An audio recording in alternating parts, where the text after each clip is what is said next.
한 주를 시작하는 월요일입니다. 주말 잘 보내셨나요? 많이 추우셨죠? 주말에 날씨 안부가 많이 오던데요. 안전하게 어디 여행 다니신 분들 잘 다녀오셨는지 모르겠습니다. 토요일에 중부지방 눈이 오전 중에만 온다더니 저녁까지 생각보다 오래 왔고, 일요일인 어제는 전남, 무안, 해남, 목포, 이 서해안 쪽이요. 오후 4시 기준으로 가장 많이 쌓였던 시간이 부안이 25cm 적설량이요. 목포가 20.4cm, 해남군 산 쪽이 18.8cm였다고 해요. 물론 그 다음에 눈발이 잦아들어서 어제 저녁에는 대설주의보나 대설경보 다 해제되긴 했지만 오늘도 이 지역은 영하 기온이더라고요. 우리나라에서 전라남도가 영하면 이 위쪽은 어떻게 될까요?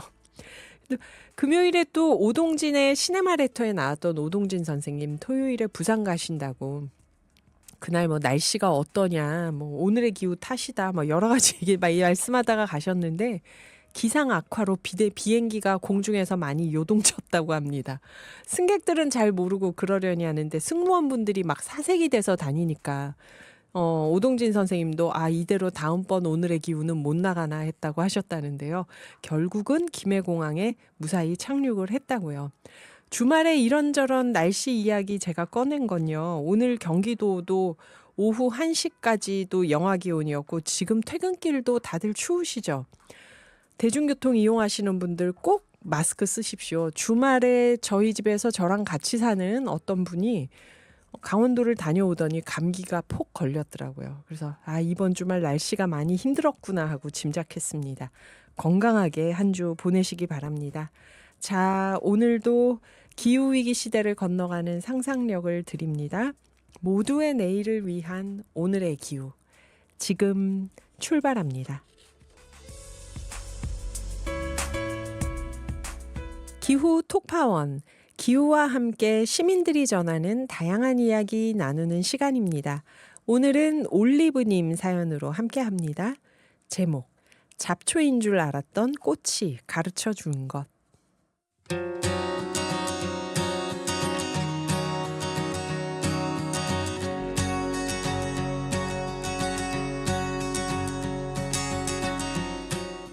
처음에는 이 아이가 눈에 들어오지 않았습니다. 아니, 정확히 말하면 눈에 들어오면 안 되는 존재라고 생각했어요. 정성 들여 키우던 다육이 화분 사이에 집에서 키우는 화초 틈에서 스스로 자라난 이름 모를 풀.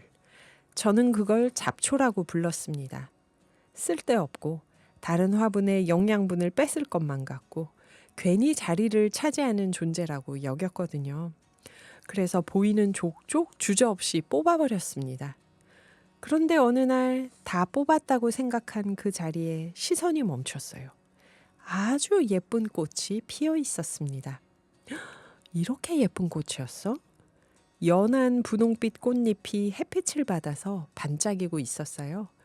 여리지 않고 당당한 모습이어서 더 놀라웠습니다. 그 순간 마음이 묘해지더라고요. 제가 잡초라고 단정지었던 그 존재가 맑은 얼굴로 저를 바라보고 있으니까요. 그때 이런 생각이 들었습니다. 잡초라는 건 결국 사람의 기준이구나. 쓸모없다고, 방해된다고, 별것 아니라고 여겼던 것에도 다 각자 시간과 이유가 있고 결국 이렇게 자기만의 방식으로 꽃을 피운다는 사실 말입니다. 알고 보니 그 아이만 피어난 게 아니었어요. 노란 꽃도 있었고 예쁜 풀도 있었습니다. 그 씨앗들이 베란다 창문 위 높은 곳까지 퍼져 있는 걸 보고 생명력에 새삼 놀랐습니다. 11층 베란다까지 올라와서 자기 자리를 만들어냈다는 게 정말 대단하게 느껴졌거든요. 사람도 그렇고 사물도 그렇고 식물도 동물도 다 그렇지 않을까요? 당장은 하찮아 보이고 눈에 띄지 않고 아무 의미 없어 보이던 것들이 어느 순간 누구에게는 위로가 되고 아름다움이 되고 힐링이 되기도 합니다. 이 작은 꽃 하나가 저에게 이렇게 말을 건네는 것 같았어요. 서두르지 말아줘. 겉모습만 보고 판단하지 마. 나는 나대로 자라고 있었을 뿐이야. 저는 오늘 베란다 한켠에서 피어난 작은 꽃 덕분에 조금 더 천천히 보고 조금 더 다정하게 바라봐야겠다고 생각했습니다. 혹시 지금 내 눈에는 별것 없어 보이는 무언가가 있어도 언젠가는 아주 예쁜 꽃으로 피어날지도 모르니까요.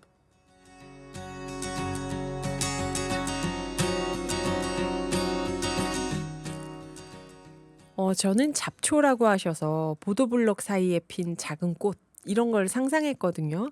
그런데 보내주신 사진을 보니까 다른 다육이들이 그냥 평범해 보이고 이 꽃이 주인공이네요. 많이 피어 있고 분홍빛도 참 예쁜데요. 이 씨앗이 밖에서 11층 베란다까지 날아와서 뿌리를 내렸다니까 정말 놀랍습니다. 올리브님, 이 꽃처럼 예쁜 사연 보내주셔서 감사합니다. 앞으로도 많은 분들의 기후 톡파원 사연 기다립니다. 샵 0999나 오늘의 기후 밴드에 톡파원 사연 올려주시면요. 사연 채택되신 분들께 농업 분야 탄소 중립을 선도하는 한국농어촌공사 농어촌 연구원에서 저탄소 쌀을 선물로 드립니다. 그리고 1월 2일부터 23일까지 매일 생방송 4부에서 우리 청취자분들 추천해 주시는 글을 낭독하잖아요. 두뇌 건강을 위한 기후 낭독. 짧은 문자 50원, 긴 문자 100원의 정보 이용료가 있는 샵 0999로 낭독 글귀를 보내주시면 되는데요. 낭독했으면 하는 글을 반 페이지 정도 분량으로 사진을 찍어 보내주시거나 문자로 보내주시면 됩니다. 추천하시는 책 제목이랑 저자 이름도 알려주세요. 그날 낭독글로 추천된 분께는 일주일 안에 10,000원 상당의 커피 모바일 쿠폰 보내드립니다. 많은 분들의 참여 부탁드려요. 1월 2일부터 23일까지 매일 생방송 중에 우리 청취자분들 추천해 주신 글 낭독하죠. 두뇌 건강을 위한 기후 낭독인데요. 하루에 2분 소리내서 낭독하면 치매 인지 개선 효과가 있다고 합니다. 일본의 뇌 영상 최고 권위자 가와시마 류타 교수의 말인데요. 우리 모두의 두뇌를 젊게 하는 하루 2분 낭독. 오늘의 기후 청취자면 누구나 참여할 수 있습니다. 꼭 기후 글이 아니어도 좋고요. 마음에 와닿았던 글이면 어떤 글이든 많이 추천해 주세요. 짧은 문자 50원, 긴 문자 100원의 정보 이용료가 있는 샵 0999로 낭독 글귀를 보내주시면 되는데요. 낭독했으면 하는 글을 반 페이지 정도 분량으로 사진 찍어 보내주시거나 문자로 보내주시면 됩니다. 추천하시는 책 제목과 저자 이름도 꼭 같이 보내주시고요.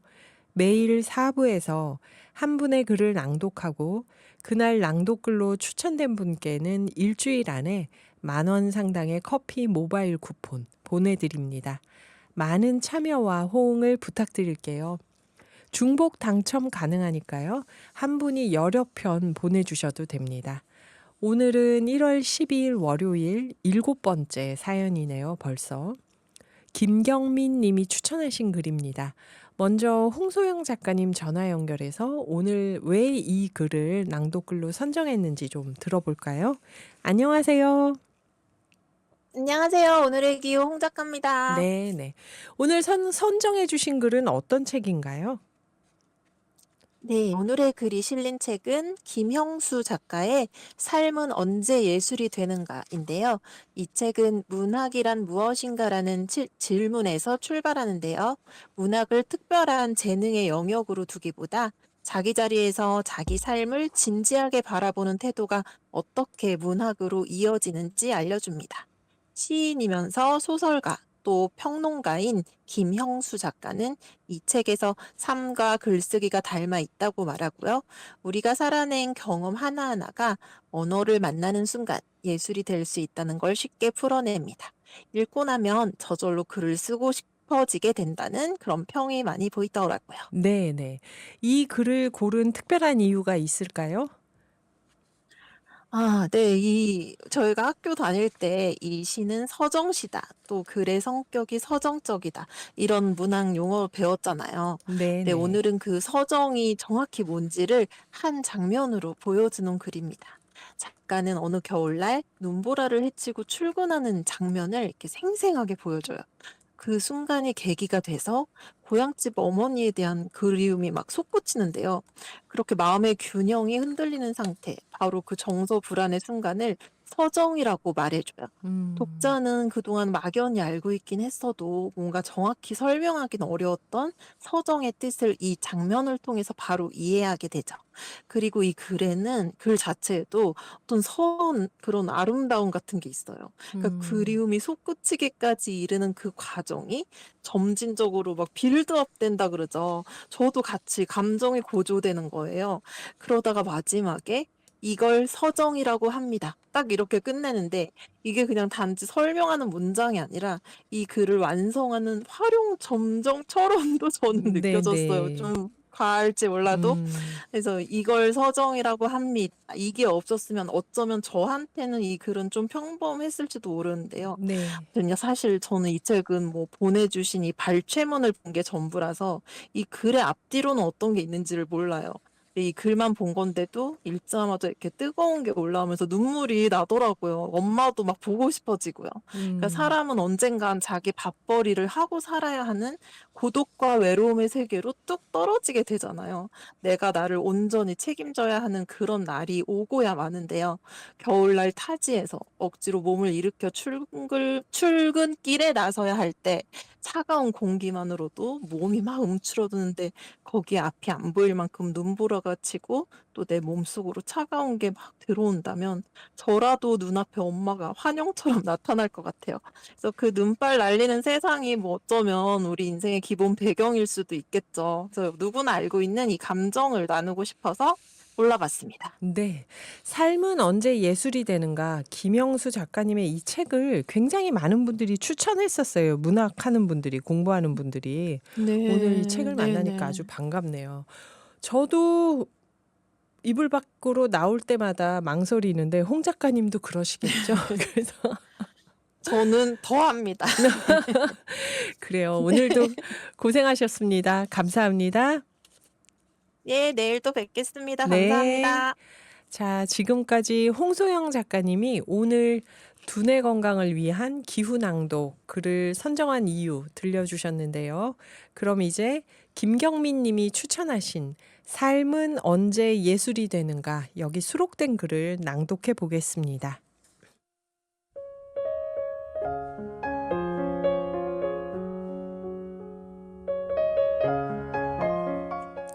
겨울 어느 날이었어요. 날씨도 추운데 조금 더 자고 싶은 것을 참고 일어나 출근 채비를 서둘렀죠. 새 든 방이 반지하라 바깥이 잘 보이지 않습니다. 이렇게 되면 날씨와 복장을 못 맞추는 경우가 허다합니다. 그래 대충 준비하고 문을 열었는데 온 세상이 발칵 뒤집혀 있습니다. 뜻밖에도 눈이 펑펑 내려서 바람을 타고 눈발이 들이쳐 얼굴과 몸통을 마구 때려요. 저는 마치 고구려 장수가 화살 속을 뚫고 적진을 향하듯이 목을 잔뜩 움츠리고 걷습니다. 그때 어지럽고 캄캄한 눈밭 사이로 고향집 울타리가 보이고 그 곁에서 손을 흔들던 어머니 모습이 보입니다. 고향을 떠나올 때 순이도 그 위에 서 있었는데 갑자기 참을 수 없는 그리움이 솟구칩니다. 눈이 펑펑 내려서 천지는 하얗고 마음은 한없이 심란해져서 숱한 그리움이 들끓어 감정이 요동을 칩니다. 객관 세계의 주관적인 감정이 크게 뒤집힌 겁니다. 오늘은 직장에서 잘리는 한이 있더라도 편지라도 한 통 써야지. 보고 싶은 친구에게 전화라도 해야지. 이렇게 정서불안이 생기는 것. 이걸 서정이라고 합니다.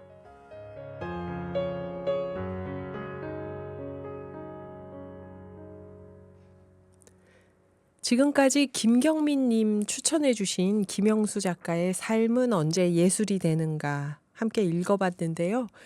여기에 떠오르는 노래로 홍 작가님이 뭘 추천하셨을까요? 고향집을 떠난 자신에게 손 흔들던 엄마를 떠올릴 때라고 했잖아요. 홍 작가님도 엄마 생각이 났다고 하시네요. 그래서 장들레의 모르겠어요 골라봤습니다.